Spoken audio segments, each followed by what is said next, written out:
Paseos por la Sierra con Alberto Garín. El pueblo de Bonilla de la Sierra se encuentra situado en la provincia de Ávila, en una curiosa fosa tectónica abierta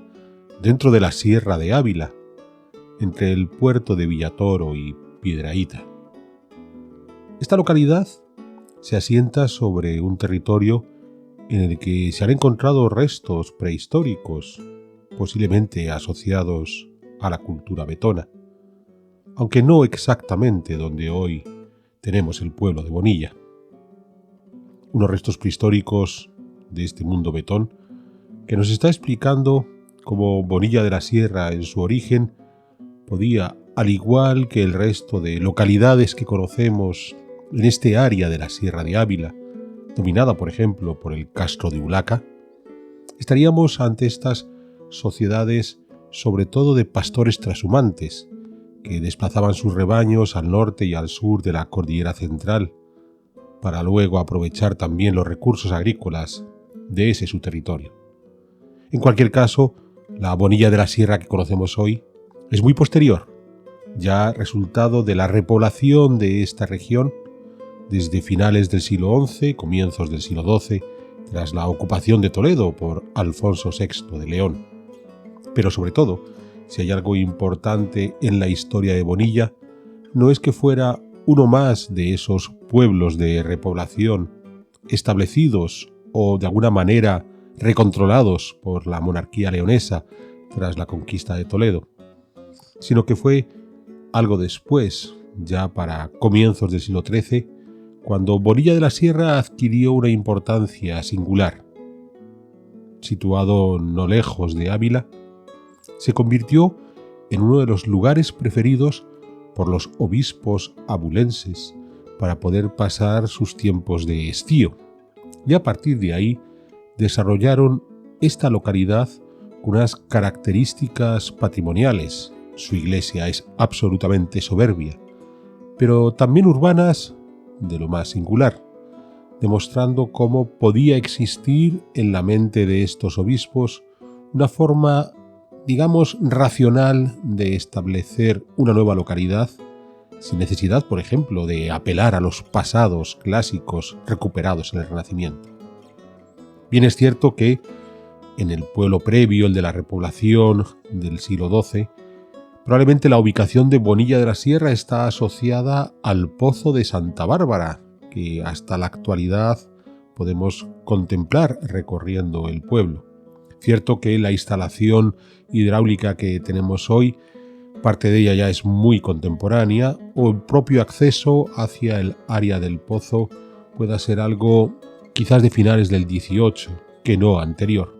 Con todo, la presencia de un pozo, el conocimiento de un punto de agua, de una forma de llegar hasta la capa freática que discurría por debajo del pueblo de Bonilla, seguro que es un conocimiento más ancestral que las estructuras que hoy podemos ver. Insisto,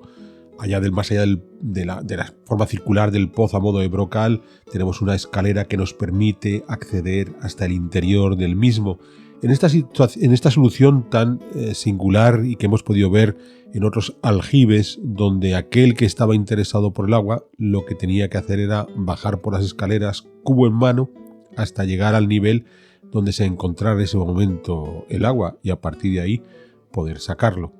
Insisto, todas estas estructuras que tenemos en torno al Pozo de Santa Bárbara son de finales del XVIII en adelante, pero la existencia misma del pozo bien podemos situarla en tiempos muy anteriores, desde la propia repoblación del siglo XII, si no es que se conocía ya desde antes.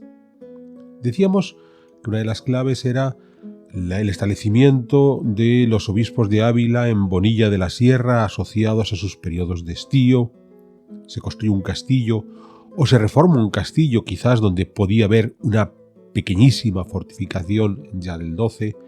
y sobre todo se levanta la ostentosa iglesia del siglo XV que domina la plaza mayor de la localidad.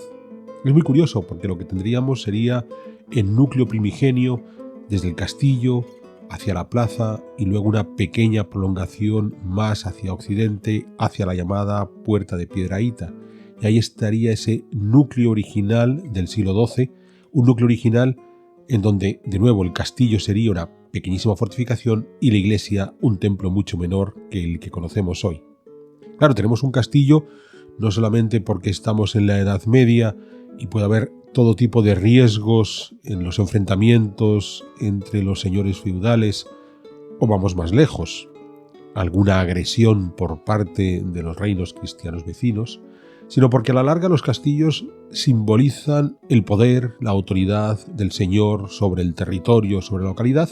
en este caso el de los obispos de Ávila. Un castillo que ha sufrido numerosas reformas y las más importantes ya son tardías, de finales del XV, comienzos del XVI,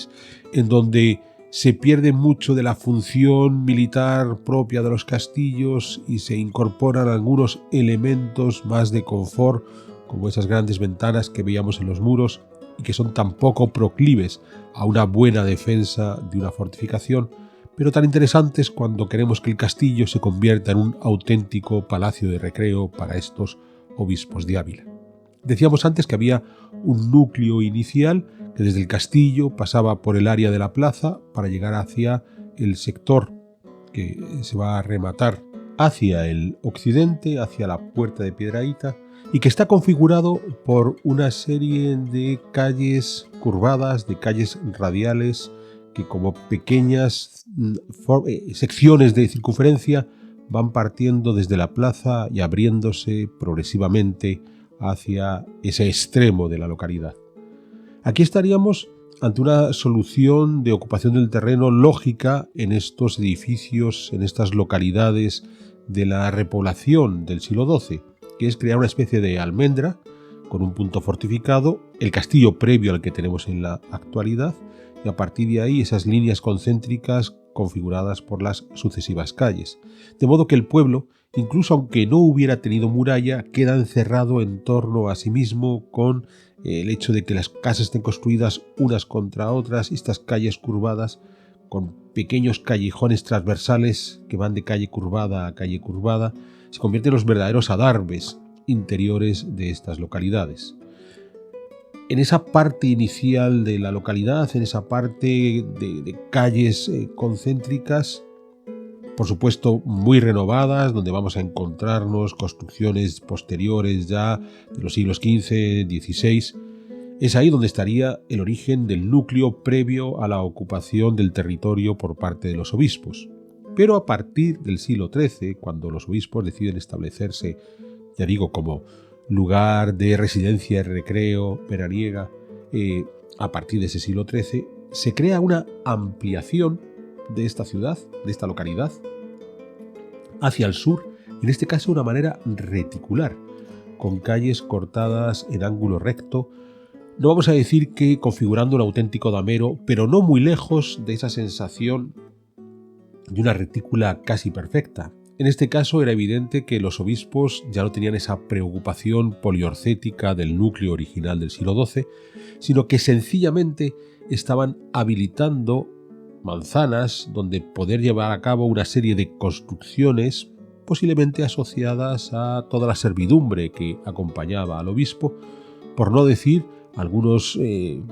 ricos hombres o nobles que también querían estar cerca de la principal autoridad episcopal de Ávila cuando éste se retiraba a Bonilla.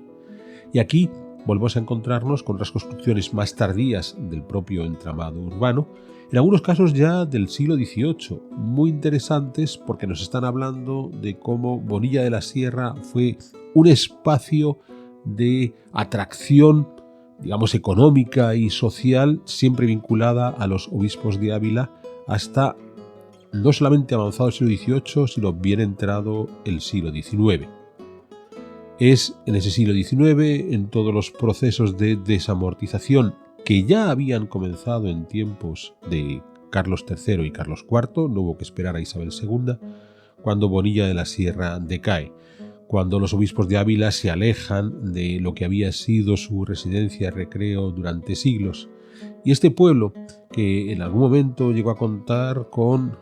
unos miles de vecinos, en la actualidad tiene unos pocos cientos.